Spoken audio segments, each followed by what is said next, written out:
Hey everybody, welcome back to another edition of 5 Question Friday, where I do my best to answer questions you all have sent in. And we actually have a bonus question today. We're going to tackle 6 questions, and here's what we've got in store for us. The first question: how would you invest $15 million? A really good problem to have, but a viewer named Eric wants my opinion on his approach, so we're going to look at that.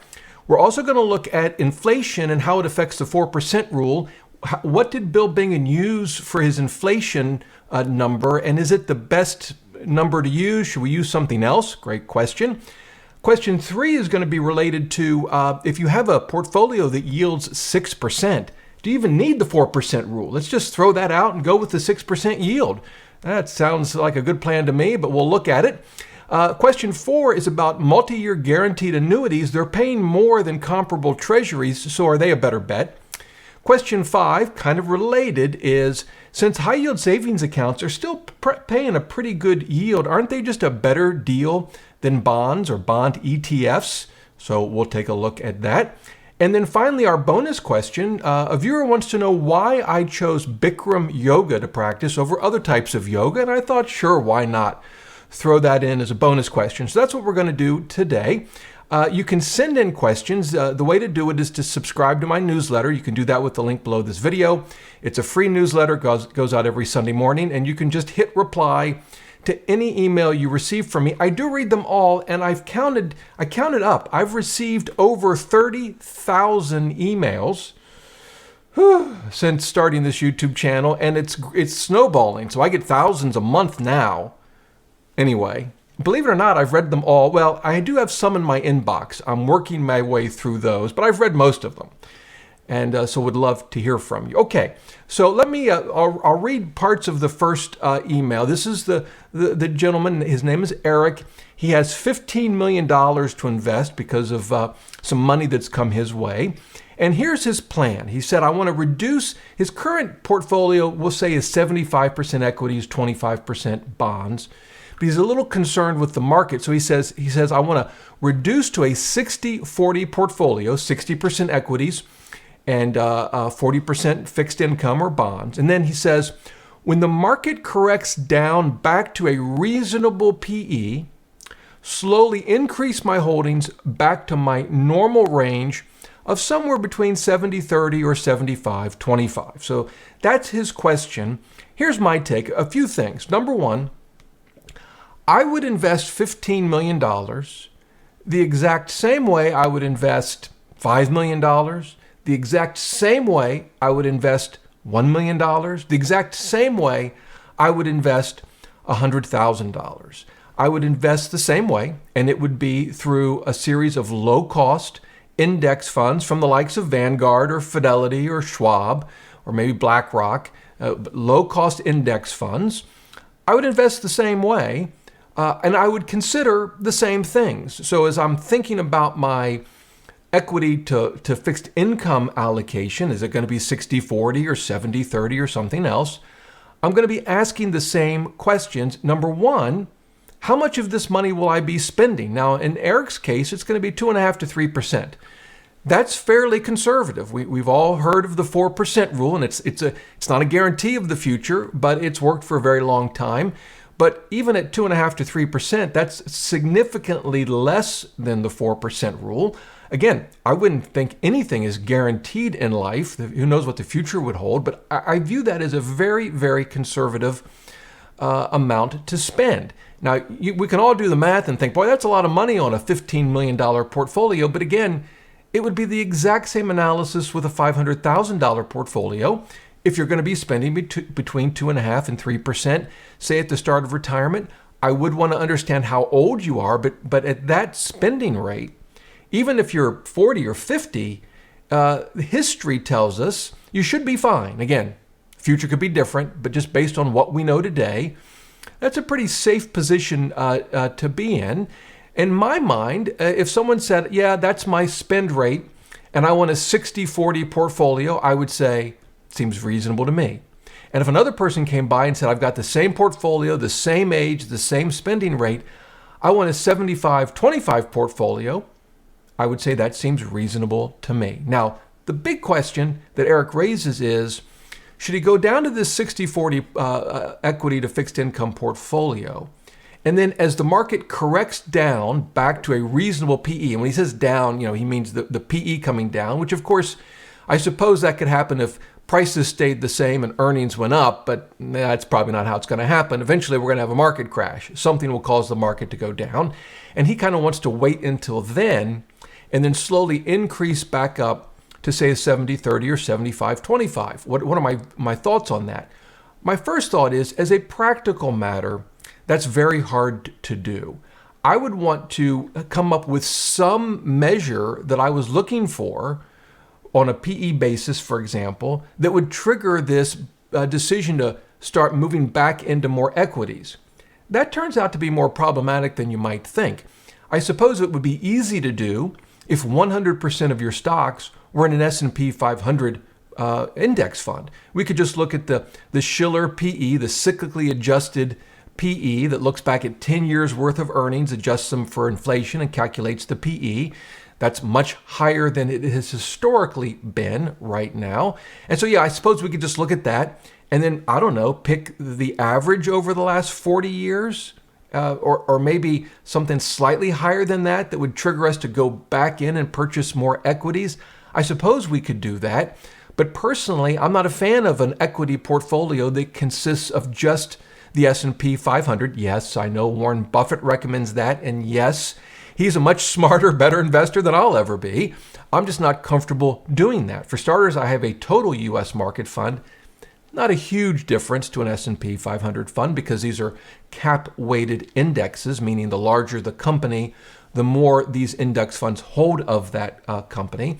But still, I like international equities as well, and I also have some additional exposure to small cap. The point being, the PE ratio of my equity portfolio is much lower than the PE ratio of just the S&P 500. So question one to Eric would be, what is the PE ratio, not of the S&P 500, but your portfolio? Now, it still may be above the historical norms of whatever portfolio he happens to hold, but to me, that's the question that needs to be asked. And that can be a challenging question to answer depending on exactly what his portfolio looks like. So that's the first point.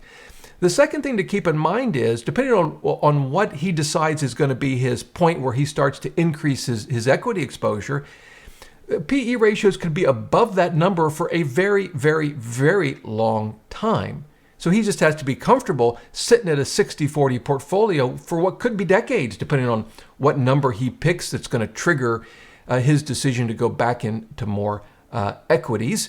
But having said all of that, I think a 60-40 portfolio is reasonable to begin with. And if he wants to, at some point, move to, say, a 70-30 or 75-25 portfolio, well, I think those are reasonable portfolios too, at least based on what I know. The thing that I would say, though, is if you want to do this strategy, and it's not one I've ever followed, I think you need to put it in writing and have objective criteria that will determine when you're going to make these changes. Otherwise, at least for me, I would be concerned that I would just let my own emotions make these decisions for me. And that's my biggest concern with these types of approaches to investing. So that's my take.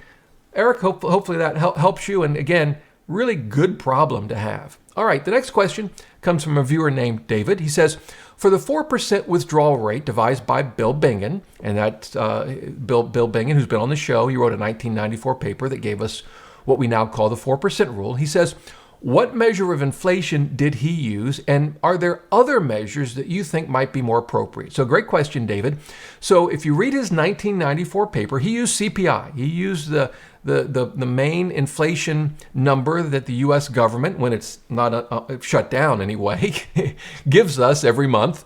He used that number. I think, for a model of a way to think about retirement spending, I think the CPI number is perfectly reasonable, and I can't come up with a different number that I think is better. However, I do think when it comes to actually modeling and thinking about your retirement plan, the big question really isn't inflation, at least not directly. The big question is, how much money will you be spending over the course of your retirement? Now, inflation will, of course, affect that. Will your spending go up exactly by CPI? No, of course it won't. It's going to depend in part on where you live, how you spend your money. You may have some expenses, by the way, that aren't affected by inflation at all. Maybe you have a car loan. It's a fixed loan most of the time, I think. Yeah, your payments aren't going to go up. Or maybe you still have a mortgage. And at least the principal and interest, assuming you have a fixed rate mortgage, it's not adjusted by inflation. So you might have some spending that isn't adjusted by inflation at all. Also, you may be controlling your spending. You may spend more or less in a given year. And in fact, studies show that as we age through retirement, we tend to spend less, even accounting for increases in medical expenses. There's been a sort of a phrase that's been used: your 65 to 75 are your go-go years, 75 to 85 are your slow-go years, and 85 to 95, if we make it that far, are your no-go years. Now, of course, it's going to depend personally on your health, and it's going to be an individual kind of thing, but it's really your actual spending through retirement that I think is the most important, not necessarily an inflation percentage, but we all know that does drive, at least in part, how much we're spending from year to year, particularly for our necessities: food, shelter, things like insurance, real estate taxes, utilities, and that sort of thing. And so inflation is, of course, an important factor for all of us. I personally think CPI is as good a number as any to use, at least for that part of the analysis. Okay, question 3 comes from Jim. He says, if you have a retirement portfolio with a 6% yield, does the 4% rule apply? And it's a great question, and it's an important concept to understand. So remember how the 4% rule works. That we just talked about. Bill Bengen devised in 1994. So the idea is you could spend 4% of your retirement savings in the first year of retirement. Now, Mr. Bengen assumed someone had a 30-year retirement, and the length of that retirement matters. The longer the retirement, the lower that initial percentage rate goes. So it can actually go below 4% for longer retirements. I would say generally it doesn't go below about 3.5%, but in any event, we'll assume a 30-year retirement. So if on $1 million portfolio, you could spend $40,000. But here's the key point. After you use the 4% to get your first year of spending, you throw it out. You don't use the 4% anymore. It's the only time it's used. It's kind of ironic that we call it the 4% rule, and you only use it on day one of retirement, and then you never use that percentage again. Maybe we should come up with a different name. In any event, what do you do after that? Well, going back to question 2 from David, you adjust your spending by the rate of inflation as measured by CPI. Now, of course, you may say, well, wait a minute, Rob. My spending might not match that model exactly. Yeah, this is just a model. All models are wrong. That's what they like to say about economic models. Every last one of them is just flat out wrong. Some of them just happen to be useful. And I think the 4% rule can be useful as a way of thinking about all of this. But the important point is it adjusts your spending by the rate of inflation. So now let's go back to a portfolio that generates a 6% yield. There's absolutely no portfolio that today generates a yield of 6% that guarantees you that the underlying value of the assets that are generating that 6% yield will increase by the rate of inflation. And that's the real problem. You might have a portfolio that pays a 6% yield today, but what if it goes down in value? Even if the amount of the yield kind of stays the same, it's 6% on a much lower value of capital.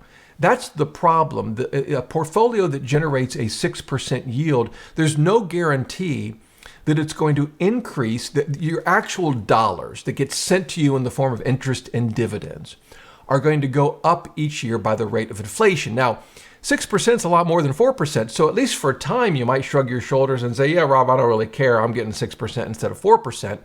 But over a 30-year retirement, that can make a huge difference. The other concern I have is that when I start to see portfolios or investments that pay significantly more yield than what the market as a whole is paying, and you think S&P 500 or total U.S. market is paying about, 1.2% yield, for example. Now you could get into REITs, you could get into high yield debt. So there are other things that you could do to generate higher yield.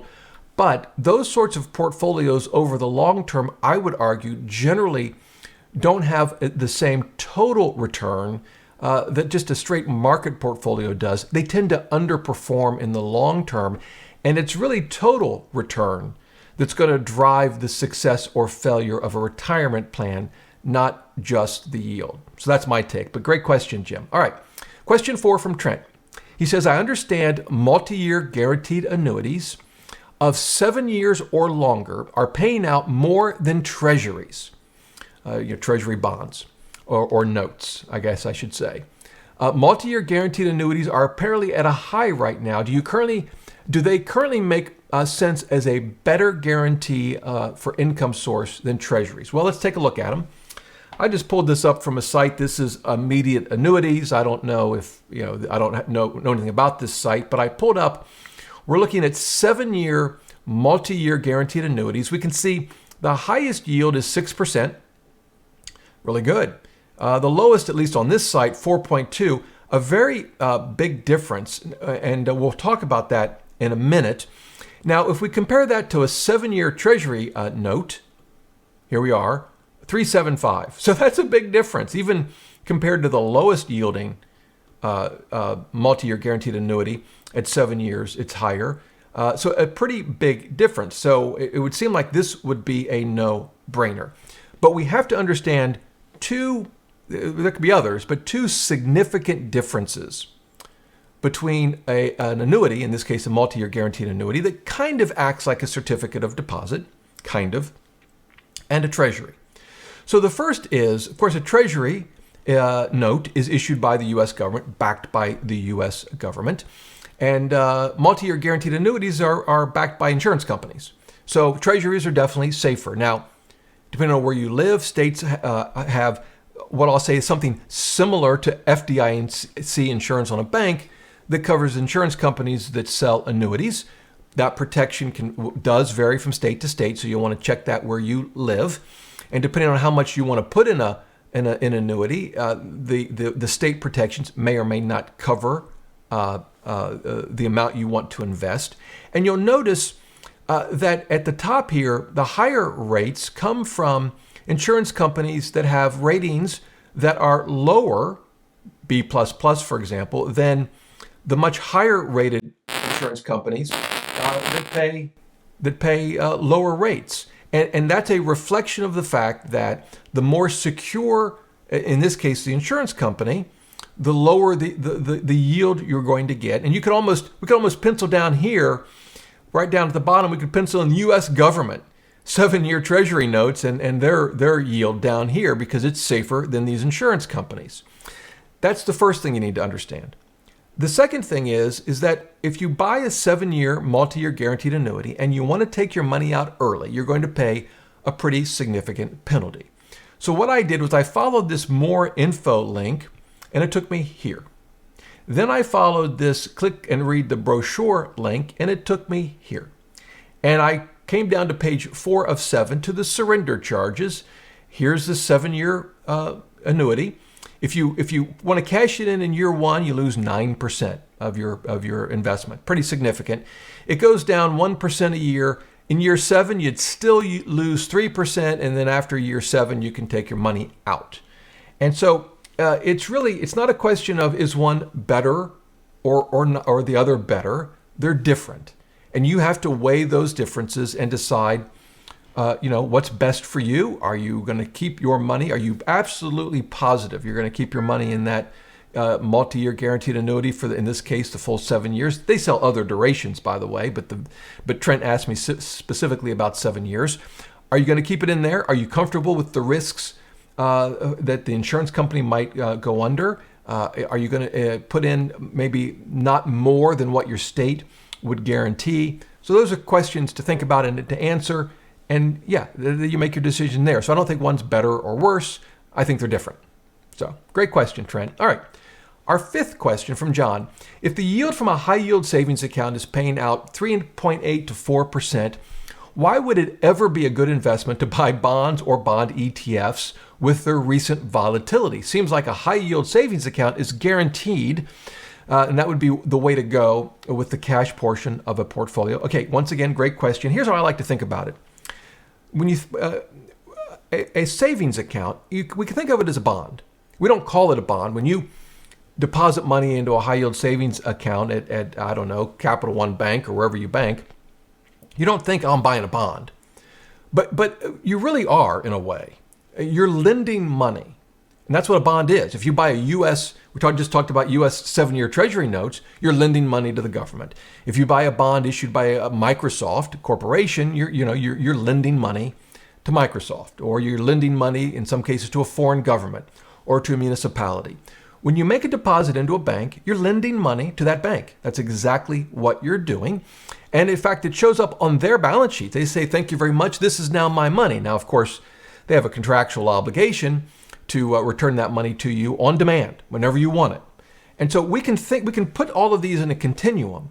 We can think of a savings account as a bond with no duration at all. You can think of a 30-year U.S. Treasury bond all the way over here, where you're lending money for 30 years. Now you can sell that bond to another investor, but the government's borrowing that money for 30 years. That's one end. And all the way over here at sort of zero would be a high yield savings account, where you're lending money to a bank, but you can take it out anytime you want. You could literally take it out 2 minutes later after you've deposited it if you wanted to. And every single day that bank will tell you, this is the interest we're paying you. They can change it at any time, and you can look and you can see, oh, today it's paying, 4%. I'll leave it there. Tomorrow it could be paying something different. On that 30-year bond from the U.S. government, they'll tell you the coupon rate. This is the interest we're going to pay. And it doesn't change. That's locked in for 30 years. And there are all kinds of fixed income products that span from on demand, like a savings account, all the way out to 30 years. They have century bonds that don't mature for 100 years. The U.S. government doesn't issue those, at least as far as I'm aware. But yeah, there are 100-year bonds out there. And they all pose sort of different risks, right? The longer the duration, the longer the maturity of a bond or bond fund, it's considered riskier. You're agreeing to sort of be locked into an interest rate, and what's going to happen over the next 5 years, 10 years, 30 years, 100 years, that gets risky. And so here's the deal. Normally, the longer the duration or the maturity of fixed income, the higher the interest rate or the yield. But that's not always the case. And sometimes the yield, they call it inverts. And sometimes fixed income with shorter maturities actually pay a little more than bonds with longer maturities. But here's the thing on a savings account. Over the most recent times, months, and even longer than that, they've paid pretty good rates compared to inflation and compared to longer maturity bonds, but that's not always the case. And so yes, you could put your money in a high yield savings account and be very happy with it today. And we could even go back to the 7-year Treasury. It's paying a yield of 3.765. Well, yes, you can find a high yield savings account today that pays more than that. But this yield, if you bought that 7-year Treasury today, that's the yield you're going to get, and you could hold that Treasury to maturity, and you would know exactly what you're going to get. If you put your money in a high yield savings account today, you know what you're going to get today. You have no idea what you're going to get tomorrow, and it could go down. So it's kind of like comparing multi-year guaranteed annuities with 7-year Treasuries. They're different. High yield savings accounts are just different than longer duration bonds and bond ETFs. They both have advantages and disadvantages. And sometimes the high yield savings account is going to look like a great deal. And at other times, a 5-year or 7-year or 10-year bond is going to look like a much a better deal. My approach to all of that is just to kind of pick an allocation and stick with it. So do I have money in the shorter duration fixed income? Yes, I own Treasury bills. Or T-bills that are mature in under a year. And I do have a little bit of money in a high yield savings account. In my case, I have most of our fixed income, though, in intermediate term bond funds. And I just keep it that way all the time.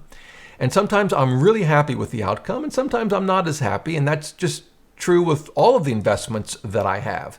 Sometimes I'm thrilled to own international equities like I am this year, they're doing pretty good. And some years I'm not so happy about it. It's just kind of the way it is when you have a diversified portfolio. In fact, if you don't have any investments in your portfolio that you're unhappy with, then you're probably not diversified enough. That's how I think about it. But John, great question. All right. Sixth and final question from Chuck. Can you explain more about your choice to practice Bikram Yoga over other types of yoga? Sure. If you've never heard of Bikram Yoga, that's what it looks like. Well, that's not what it looks like when I practice it. I can assure you of that. But that's what it looks like when other people practice it. It is a form of hot yoga. So where I practice, the room is usually, and by the way, I do that, what you're seeing on the screen. It's just that my leg is bent pretty much. I can't touch my toes without bending my knees. Anyway, I practice a form. It's a hot yoga. The room is usually at about 105 to 110 degrees. Humidity about 35 to 40%. When I first started practicing it a few years ago, I went into the room for the first time and thought I was going to die immediately. Today, I actually get there early and lay down on my mat because it's relaxing. I find the hot room to be the best part of the yoga, and I enjoy it very much. So some forms of yoga, you're flowing through different poses pretty quickly.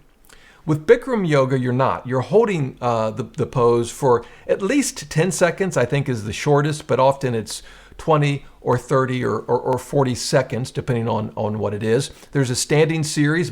For several of the poses, you're balancing on one foot, which I think is great for balance, which is important at any time in life, but certainly it's important as you age.